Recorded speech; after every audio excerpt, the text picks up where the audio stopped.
If you're a purist or you want to show your classic British car at concours events, this video is probably not for you. On the other hand, if you're one of those people who owns one of these classic British cars simply because you love to drive it or because it's a head turner, you're probably the type of person, the type of owner who makes small changes to your car in the name of improved performance, practicality, or safety. Things like electronic ignition, radial tires, LED lights, seat belts, and things like that. Today we're going to look at a very practical upgrade, an electric cooling fan. For example, this 231-678, which is a 10-inch electric cooling fan. Now, we should know, virtually all modern cars today come from the factory with electric fans. There are valid reasons why the automotive industry has converted from using mechanical fans or belt-driven fans to using electric fans. Electric fans make less noise. Electric fans save fuel. Electric fans free up power. And best of all, electric fans cool better at the exact time when you need cooling the most. Imagine you go out and you start your car in the morning. Let's say the ambient temperature is about 70 degrees Fahrenheit, so you start your motor. Your motor, your coolant, and your radiator are all at ambient temperature, 70 degrees. You don't need a fan right now. Nonetheless, if you have a mechanical fan, that belt is looping around the pulley and the mechanical fan is spinning.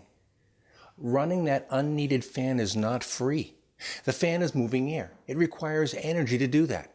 All the energy in your car is produced by processing fuel, so your motor is cold and you're burning extra fuel to cool a cold motor.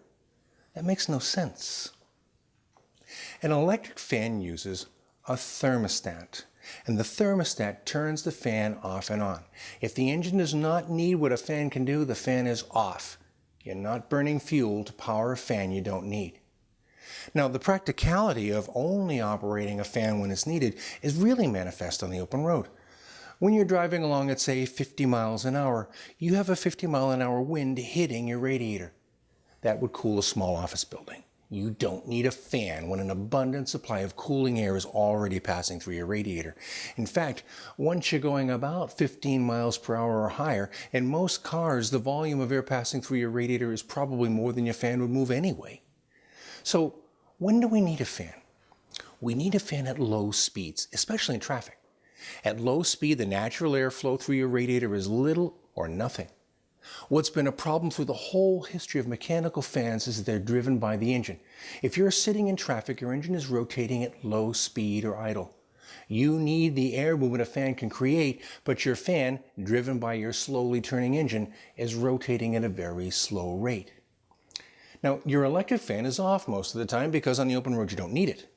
In traffic or low speed, the fan's thermostat senses the heat beginning to build up and turns the fan on. What's really the electric fan's biggest and strongest feature is that it's independent of engine speed. When the fan comes on, it's fully on. It's like brake lights. When they're on, they're on. So in traffic, if the electric fan is asked to come on, it comes on completely. In fact, the electric fan doesn't know what idle speed is. It's either off, saving fuel, or maximum on, delivering maximum cooling. Noise is another important factor. Fans make noise. Even electric fans make noise. What's terrific is that since the electric fans are off most of the time, they make minimal noise. Mechanical fans are on all the time. And the last advantage is arguably, for many small car owners, the most important: power. Mechanical fans draw power. When you're working with a small engine with limited horsepower in the first place, giving up power to operate the mechanical fan is like letting an energy vampire suck power from your motor. It's a parasite. Now, someone could argue and declare that the electricity needed to run an electric fan is also a load on the motor via the generator or the alternator, and that's absolutely true. Yet remember, an electric fan is on during unusual circumstances for short periods. Again, the mechanical fan is on all the time.